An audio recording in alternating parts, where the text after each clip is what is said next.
আপনারা যারা প্রবাসে কাজ করেন আপনাদের প্রতি আমি গভীর শ্রদ্ধা জানাচ্ছি।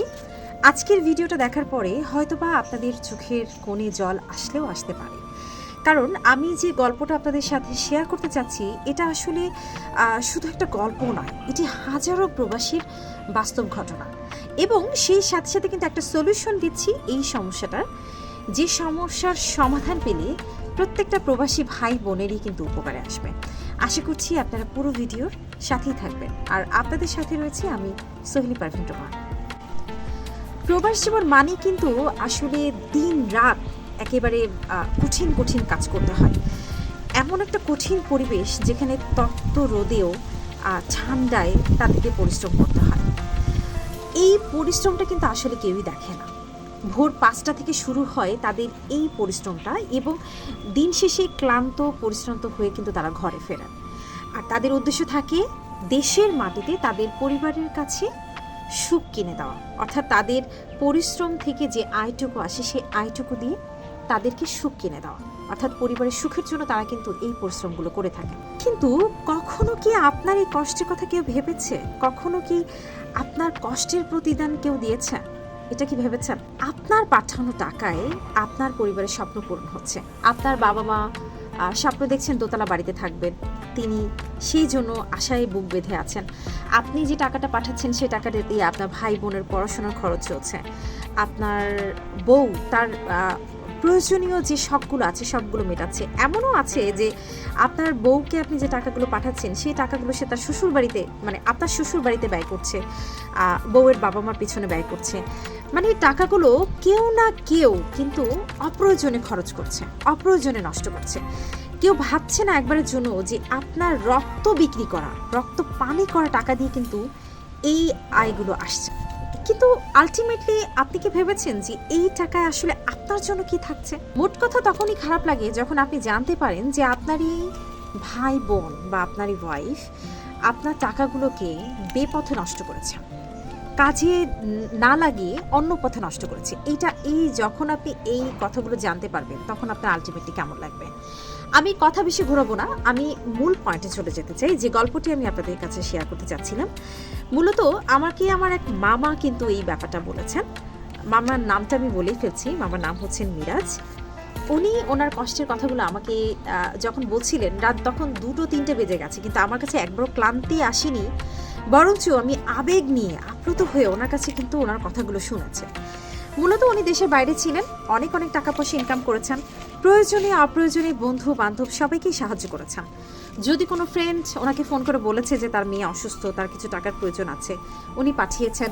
উনি ওনার বাবা মাকে হেল্প করেছেন, ওনার ভাইকে বিজনেস করার জন্য টাকা দিয়েছেন, ওনার বউকে কিন্তু উনি টাকা দিয়েছেন। কিন্তু ওনার ছোট্ট একটা স্বপ্ন ছিল, সেই স্বপ্নটা হচ্ছে যে ওনার টাকা দিয়ে যেন ওনার বউ একটা জমি কেনে, একটা ছোট্ট বাড়ি করে, যে ছোট্ট বাড়িটাতে দিন শেষে যখন উনি ফেরত আসবেন, দেশের মাটিতে পা রাখবেন, তখন যেন ওনার বউ বাচ্চাকে নিয়ে উনি ওই বাড়িতে শান্তিতে থাকতে পারেন, শেষ জীবনটা যেন উনি স্বস্তিতে কাটাতে পারেন। কিন্তু যখন উনি দেশে ফিরলেন তখন উনি জানতে পারলেন যে জমি তো কেনা হয়নি, বরঞ্চ উনি যে বাড়ি করার জন্য টাকা পাঠিয়েছেন তার বউ সেই টাকা দিয়ে বাড়িও করেন। কি করেছেন তাহলে? তার বউ সেই টাকা দিয়ে তার বোনকে বিয়ে দিয়েছেন। ঠিক আছে, আপনার ফ্যামিলির একটা ক্রাইসিস আছে, আপনি আপনার হাজবেন্ডের সহযোগিতা নিয়েছেন, কিন্তু সেটা তো তাকে জানানোর প্রয়োজন ছিল, তাই না? এদিকে ভাই আছে, ভাইরা যে যার মতন করে টাকা পয়সা দিয়ে বিজনেস করেছে, লস করেছে, তাদের সন্তানদেরকে পড়িয়েছে। কিন্তু যখন নিঃস্ব হাতে এই মামা দেশে ফিরেছেন তখন কিন্তু তার মূল্যায়ন কেউ করেনি। একটা সময় যখন তিনি নিঃস্ব ছিলেন, রাস্তায় ইটের উপরে মাথা রেখে কিন্তু উনি ঘুমিয়েছেন। কতটা পরিস্থিতি খারাপ হয়ে গেলে একটা মানুষ, যেখানে তার বাড়ি ঘর, যেখানে তার রাজকীয়ভাবে থাকার কথা ছিল, অনেক অনেক টাকা খরচ করেছেন তিনি তার পরিজন আত্মীয় স্বজনের জন্য, অথচ তাকে দিন শেষে ইটের উপরে ঘুমোতে হচ্ছে। তখন কি মেন্টালি ওই মানুষটা ভালো থাকতে পারে? দিন শেষে উনি কি ভালো বিহেভ আপনার সাথে করবে এটা আশা করা যায়? এই পর্যায়ে যদি উনি ওনার অধিকার নিয়ে কথা বলেন, উনি ওনার ভাইদের কাছে যদি জমির ভাগ বাটোয়ারা চান, তখন তিনি হয়ে যান মানসিক রোগী। আল্লাহর অশেষ রহমত যে এই মামা যখন দেশের বাইরে ছিলেন তখন তিনি তার খুচরা খুচরা টাকাগুলো কোনো একটা ব্যাংকে জমা করেছিলেন।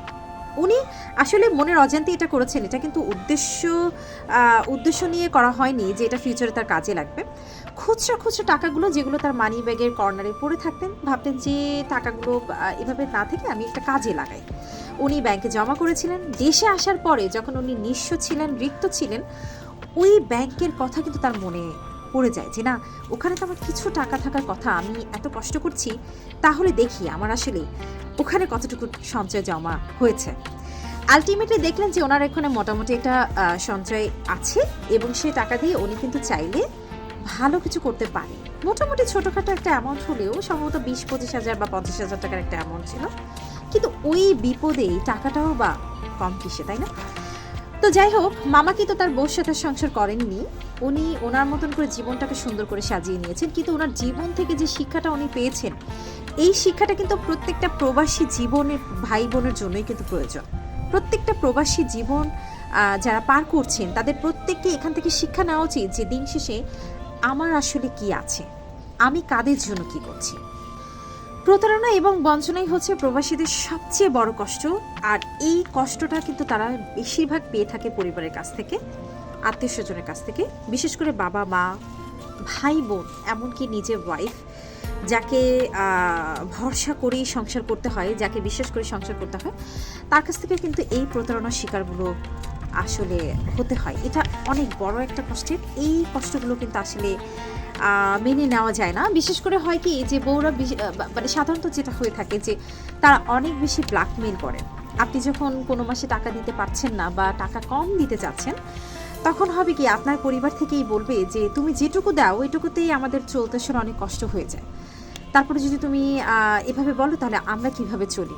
কিন্তু ওই সময়টাতে কিন্তু উনি জিজ্ঞেস করবে না যে এই মাসে টাকা কম পাঠানোর উদ্দেশ্যটা কি, বা তুমি কি শারীরিকভাবে সুস্থ আছো কিনা, বা তুমি ভালো আছো কিনা। তো এটা আসলে খুবই কষ্টদায়ক। এই ঘটনাগুলো আমরা প্রতিনিয়ত অনেক নাটকে দেখছি, সিনেমায় দেখছি, কিন্তু বাস্তবে যখন কারো কাছ থেকে শুনি একটু হতভম্বই হয়ে যাই যে এরকম পরিস্থিতির মধ্য দিয়েও কিন্তু কাউকে না কাউকে পার করতে হয়। তবে আলটিমেটলি সত্যি কথা এটাই, আপনি যখন টাকা পাঠাতে পারবেন না তখন কিন্তু আপনি দেখবেন যে আপনি আর কারোর কাছে প্রিয় মানুষ হিসেবে নেই, আপনি আর কারোর প্রিয় মানুষ নন। সুতরাং নিজের জন্য ভাবতে হবে। আপনি আপনার নিজের জন্য চিন্তা করুন, তাহলে দেখবেন আপনাকে নিয়েই সবাই চিন্তা করবেন। আজকের এই কথাগুলো কিন্তু আমি শুধু প্রবাসীদের জন্য বলছি না, আমি কিন্তু তাদের পরিবারের জন্য বলছি। যে মানুষটা দিন শেষে পরিবারের কথা ভুলে থেকে দিনের পর দিন অন্য একটা দেশে কষ্ট করছে, অন্য একটা দেশ, সেখানকার কালচার ভিন্ন, আমার দেশের মতন কালচার সেখানে না, আমার দেশের মানুষের মতন এত আন্তরিক না, সেখানে গিয়ে তার নিজেকে মানিয়ে নেওয়া, সেখানকার পরিবেশের সাথে অ্যাডজাস্ট করা, এত কিছু স্যাক্রিফাইস করার পরেও আপনারা পরিবার থেকে যদি তার সাথে প্রতারণা করেন, তাহলে এটার মতন আসলে ঘোরতর অপরাধ বলে আমার মনে হয় আর অন্য কোনো কিছুতে। আপনি এটা মনে রাখবেন, অর্থাৎ আমি প্রবাসী ভাই বোনদের পরিবারের কাছে বলছি, আপনি এটা মনে রাখবেন যে প্রবাসীরা শুধু টাকা পাঠায় না, তারা তাদের ঘাম বিক্রি করে আপনার জন্য স্বপ্ন কিনে নিয়ে আসে। সেই স্বপ্নকে আপনি নষ্ট করেন না। যদি কোনো প্রবাসী ভাই আমার এই ভিডিওটা দেখে থাকেন, আপনার জন্য আমার বিনীতভাবে অনুরোধ রইল এটাই, নিজের জন্য কিছু করুন। আপনি ভালো থাকলেই কিন্তু আলটিমেটলি আপনার পরিবার ভালো থাকতে পারবে। আসলে মূলত প্রবাসীদের কষ্টের কথাগুলো বলার জন্যই আজকের এই ভিডিওটা ছিল। আমি জানি না আমি আপনাদের কাছে কতটুকু তুলে ধরতে পেরেছি, আমার থেকে হয়তো বা বাস্তবে আপনারা এর থেকেও বেশি জানেন। তো কমেন্টসের মাধ্যমে অবশ্যই কিন্তু জানাবেন, আর শেয়ার নিশ্চয়ই করবেন, কারণ আপনার ওয়ালেও কিন্তু প্রবাসী ভাই বন্ধুরা রয়েছে, তাদেরকে শেয়ার করে এই ভিডিওটা দেখার সুযোগ করে দেবেন। সবাই ভালো থাকবেন। আল্লাহ হাফেজ।